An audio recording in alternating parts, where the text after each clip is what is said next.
Clap, clap. So, welcome.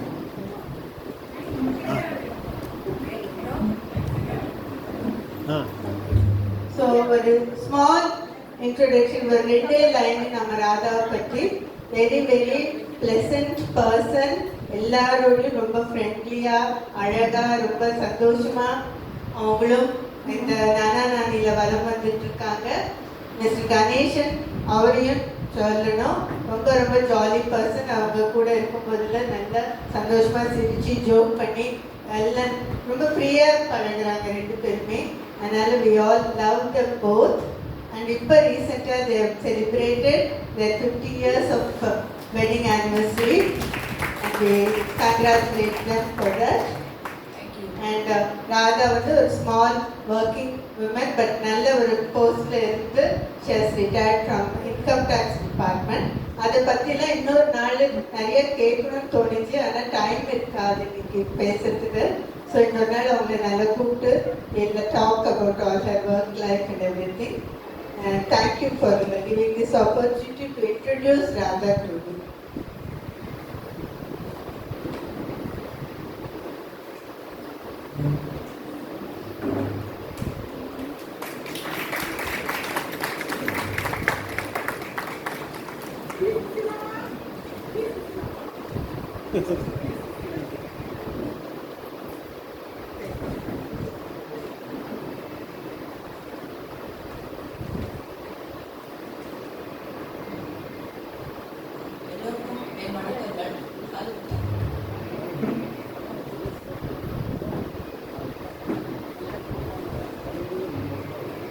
எல்லோருக்கும் என் வணக்கங்கள். இந்த ஏகாவது சத்சங்கத்தில் இதுவரை 45 பேர் வச்சிருக்காங்க. எல்லாருமே ரொம்ப பெரிய நல்ல விஷயம் தெரிஞ்சவர்கள், விஷய ஞானம் உள்ளவர்கள். அவர்கள்லாம் அந்த மாதிரி இங்கே நிறைய பேராசிரியர்களும் ஆசிரியர்களும் டாக்டர் எல்லாரும் இருக்காங்க இங்க. அந்த மாதிரி ஒரு சபையில இந்த சத்சங்கத்துல எனக்கும் ஒரு வாய்ப்பு தந்தமைக்கு நான் வந்து சத்சங்கத்துக்கு நன்றியுடன் கூடிய வணக்கத்தை தெரிவித்துக் கொள்கிறேன். எனக்கு வந்து நிறைய கற்றுக்கணும்னு ஆன்மீக ஆவல் உண்டு, நிறைய கற்றுக்கணும்னு ஆசையும் உண்டு, நிறைய படிப்பேன். கோவிலுக்கெல்லாம் நிறைய ட்ராவல் பண்ணியிருக்கோம் நானும் என்னுடைய கணவரும் சேர்ந்து. அப்போல்லாம் அந்த கோவிலில் இருக்கிற சிறப்பான அம்சங்கள், அந்த ஸ்தல படிக்காம நான் வரவே மாட்டேன். ஸ்தல வரலாறு இவர் அவசரப்படுத்துவார், அப்போ கூட நான் கேட்காம ஸ்தல வரலாறு படிச்சுட்டு வீட்டில் வந்து அதை பற்றியும் ஒரு டைரி, நான் என்னோட ட்ராவல் டைரின்னு ஒன்று மெயின்டைன் பண்ணுறேன். அதில் எல்லா பாயிண்ட்ஸும் நோட் பண்ணி வச்சுருப்பேன். அதுலேருந்து தான் நான் எடுத்துட்டு இப்போ நான் வந்து பேச போகிறேன். அதுலேருந்து தான் நோட் பண்ணிட்டு வந்தேன் சில பாயிண்ட்ஸ்லாம். சிலதெல்லாம் கேள்விப்பட்டது இன்னொருத்த பற்றியார் சொல்லி தெரிஞ்சுன்றது அந்த மாதிரி இருக்கும். நான் சொல்கிறதுல ஏதானும் பிழைகள் இருக்குன்னா பொறுத்துக்கோங்க. உங்களுக்கு தெரிஞ்ச விஷயங்கள் வேறையாக இருக்கும், நான் சொல்கிறது விஷயம் வேறையாக இருக்கலாம். புதுசாக கற்றுக்கிறோம் அப்படின்னு நினச்சிட்டு என்னை பொறுத்துக்கோங்கலாம். இப்போ வந்து ஒரு விநாயகர் துதியுடன் ஆரம்பிப்போமா? பாலும் தெளிதேனும் பாகும் பருப்பும் இவை நான்கும் கலந்துணக்கு நான் தருவேன். கோலம் செய் துங்க கரிமுகத்து தூமணியே நீ எனக்கு சங்க தமிழ் மூன்றும் தான். விநாயகரை கூப்பிட்டு அவரோட தம்பியை கூப்பிடணும்ல, அவரை பற்றி தான் இன்னைக்கு பேச போகிறோம். விழிக்கு துணை முன்பின் திருமென் மலர்பாதங்கள் மெய்மனம் குன்றா மொழிக்கு துணை முருகா எனும் நாமங்கள் முன்பு செய்த பழிக்கு துணை அவன் பன்னிருதோடும் பயந்த தனிவழிக்கு துணை வடிவேலும் செங்கோடன் மயூரமுமே. இப்போ பொதுவாக 2 வகை வழிபாடுகள் உண்டு. ஒன்று வந்து நிர்குண வழிபாடு, இன்னொன்று சகுன வழிபாடு. நிர்குண வழிபாடுங்கிறது அவதரிக்காதது, சகுன வழிபாடு அவதரித்தது. நிர்குண வழிபாடு உருவமற்றது, சகுன வழிபாடு உருவம் உள்ளது. இந்த நிர்குண வழிபாடு சகுன வழிபாடை பற்றி கீதையில் நிறைய சாப்டர்ஸில் அர்ஜுனன் கேட்கும் சந்தேகத்துக்கு கிருஷ்ணர் பதில் சொல்லும் விதமாக கேள்வி பதில் மாதிரி அமைஞ்சிருக்கு. நிறைய அவர் விளக்கம் கொடுத்துருக்காரு. ஆனால் இது ரொம்ப டீப்பான விஷயம், கொஞ்சம் நம்ம கடைபிடிக்கிறது ரொம்ப கஷ்டம். நமக்கு வந்து முடிஞ்சது வந்து ஒரு உருவம், நம்மள மாதிரியே ஒரு உருவம், அந்த உருவமான எந்த கடவுளாக இருந்தாலும் அந்த உருவத்தை படித்து அந்த உருவத்தை வணங்குறது தான் நமக்கு ஈஸி. அதான் இறைவன் வந்து ஒரு நாமம் ஓர் உருவம் இல்லாதவன் தான். அவனுக்கு நாம் ஓர் நாமம் ஓர் உருவம் ஒன்றுமில்லாதற்கு 1000 நாமம் பாடி தெள்ளனும் கொட்டோமோ அப்படிங்கிற திருவாசகத்துல சொல்லியிருக்கார். திருவாசகத்துக்கு உருகார், ஒரு வாசகத்துக்கும் உருகார். जो नाम चाहो वो नाम बोलो, प्रेम से बोलो, प्यार से बोलो அப்படிதான் சொல்லியிருக்கா. நம்ம சொல்ற நாமத்தையோ நம்ம வணங்குற கடவுளையோ பக்தியோடையும் அன்போடையும் வணங்கணும். அதுதான் நம்மளை கொஞ்சம் கொஞ்சமா முன்னேற்றி நிற்புண வழிபாட்டுக்கு போகலாம். பட் ரொம்ப ரொம்ப கஷ்டம் அது. அது வந்து ஆனால் நம்ம சகுன வழிபாடே பண்ணலாம், தப்பு கிடையாது. நமக்கு பிடித்த தெய்வத்தை நம்ம பிடித்த நாமத்தை சொல்லி வணங்கத்துல ஒன்றும் தப்பு கிடையாது. சிவபெருமான் வந்து 64 திருவுருவங்களாக அவர் சொல்றார். அது மாதிரி நம்மளோட முருகனோட அழகிய வடிவம் கொண்டவன். அருணகிரிநாதர் என்ன சொல்றா, முழுவதும் அழகிய குமரன் அப்படிங்கிறார். இந்த மாதிரி ஒரு அழகான குமரனுக்கு முருகனுக்கு பல அழகிய தோற்றங்கள் இருப்பதில் கூட வியப்பு ஒன்றும் இல்லை. பட் அவ்வளவு உருவங்களையும் என்னால் சித்தரிக்க முடியுமா, டிஸ்கிரைப் பண்ண முடியுமா? எனக்கு சக்தியும் இல்லை, தகுதியும் கிடையாது. எனக்கு தெரிஞ்ச ஒரு சில வடிவங்களை உங்களோட பகிர்ந்து கொள்ள விளைகிறேன்.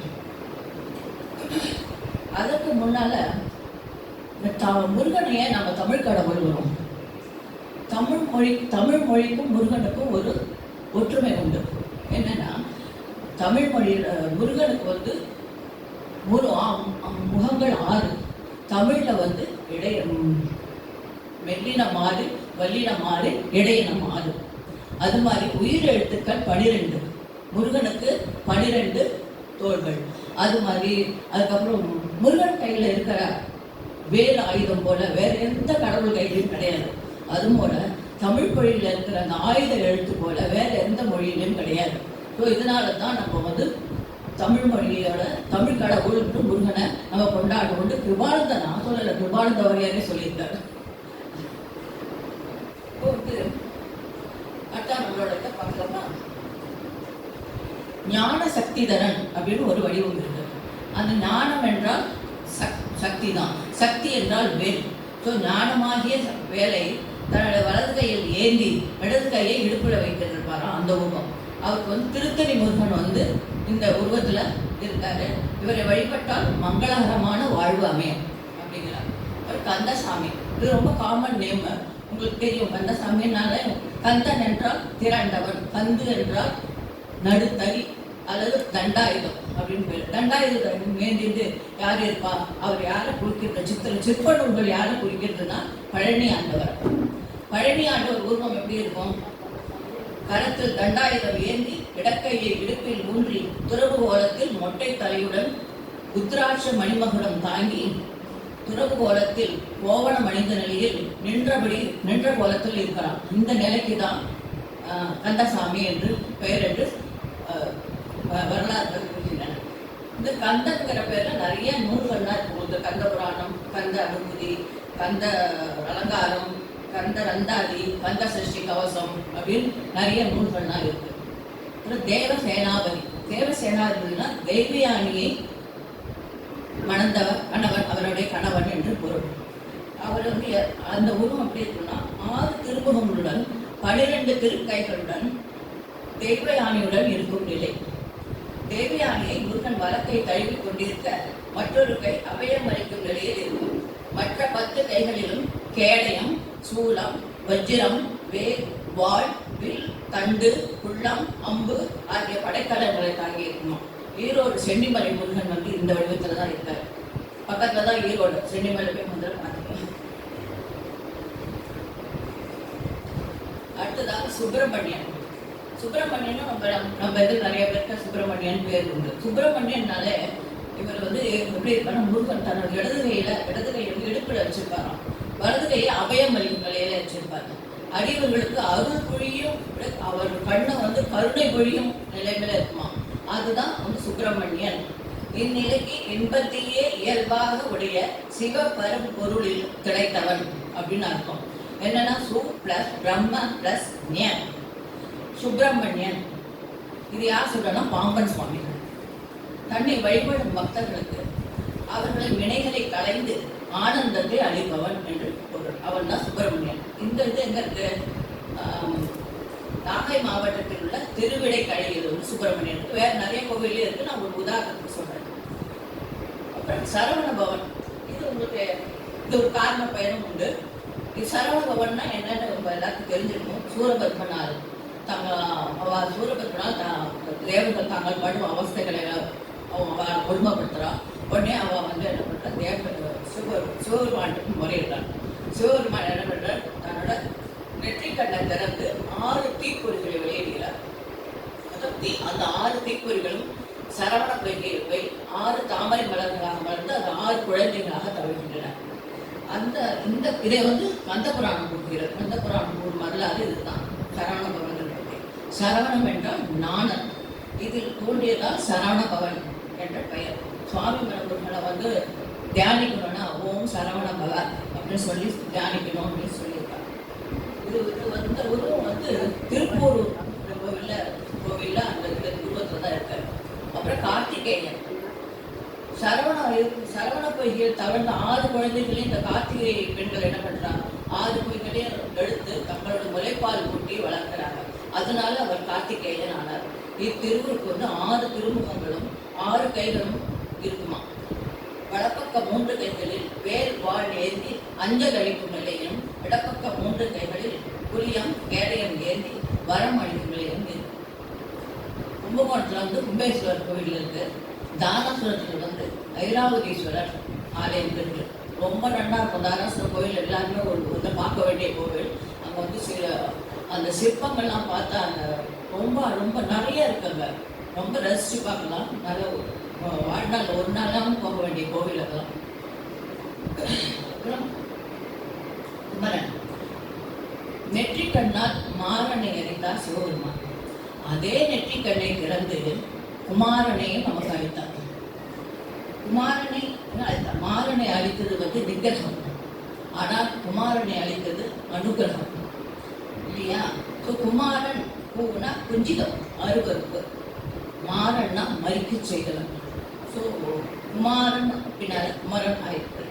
உயிர்களின் தீமையை அழிப்பவன் அப்படின்னு பேரு அவரோட இது. இந்நிலையில் ஒரு திருமுகம் 4 திருக்கைகள், வலப்பக்கம் பள்ளி, வலகைகளில் வேலும் வாழும், இடக்கையில் சேவற்கொடி கேடயம் அதெல்லாம் வச்சுருக்காரு. இது எங்க இருக்குன்னா கங்கை கொண்ட சோழபுரத்துல ஒரு ஐம்பொன் சிலை இந்த வடிவத்துல இருக்கு. அப்புறம் பிரம்மசாத்தன். பிரம்மசாத்தன்னா என்னன்னா, ஒரு வருஷம் பிரம்மா வந்து சிவபெருமான பார்க்கறதுலாம் போயிட்டு இருக்காரு. அப்போ நடுவுல வழியில நம்ம முருகனை உட்காந்துட்டார். முருகனை பார்க்காம மதியாம செருப்போட போறாரு. அதை பார்த்த உடனே முருகனுக்கு கோபம் வந்து அவர் வழி மறிச்சு பிரணவத்தோட பொருள் சொல்றாரு. பிரம்மாவுக்கு தெரியல, தெரியாம முடிக்கிறார். உடனே என்ன பண்றாரு முருகன், அவர் தலையில ஒரு பொட்டு கட்டி அவரை சிறையில போட்டுறாரு. அவரை சிறையில போட்ட உடனே படைப்பு தொழில் நின்று போயிடுது. படைப்பு தொழில் நின்று போயிடுது அப்படின்னு எல்லாரும் சொல்லும்போது தானே அந்த படைப்பு தொழிலையும் எடுத்துக்கிறார். இந்த நிலைக்கு தான் பிரம்மசாத்தன் அப்படின்னு பேரு அப்படின்னு சொல்றாங்க. சிற்ப நூல்கள் தான் அப்படிதான் சொல்றாங்க. இந்த இதுக்கு வந்து ஒரு திருமுகம் இருக்கும், 4 கைகள். வலக்கையில் அபயமுத்திரை ருத்ராட்சி மாலை, இடக்கையில் வரத முத்திரை கமண்டலம். காஞ்சிபுரம் குமரக்கோட்டத்துல இந்த திருவுருவம் இருக்கிறது. இவரை வழிபட்டால் எல்லா செயல்கள்லையும் வெற்றி கிட்டுமா, கல்வியில் சிறந்து விளங்குமா. ஆமா, அவர் பிரணவத்துக்கு அர்த்தம் சொன்னவராச்சு. அதனால அவரை வழிபட்டால் கல்வியில் சிறந்து விளங்குவார்னு சொல்லி சொல்லுவாங்க. பாலசுப்பிரமணியன். முருகன் என்றால் இளமை, அழகு. இளமையும் அழகையும் விரும்பாதவர் யாரு? அதோட இறைமையும் சேர்ந்தால் அதுதான் பாலசுப்பிரமணியன். இவருக்கு வந்து ஒரு திருமுகம், 2 கைகள், நம்மள மாதிரி. வலக்கையில் தாமரை மலர், இடக்கையில் இடுப்பில். இவரை பாலசுந்தரம் பாலசாமி அப்படின்னு சொல்லுவாங்க. இவரின் கால்களில் சிறுவர்கள் போட்டு பல கிங்கிலிங்கிற சதங்க இருக்கும். அவரோட காலில் அதான் சிறுவர். இவரை வணங்கினால் நீண்ட நாள் நோய்கள்லாம் தீரும் அப்படின்னு சொல்றார். 6 முகம், ஷண்முகம். வடமொழியில ஷட் என்றால் 6. 6 திருமுகங்களோடு இருப்பார். 12 திருக்கைகள், வள்ளி தேவயானையுடன் இருப்பார்.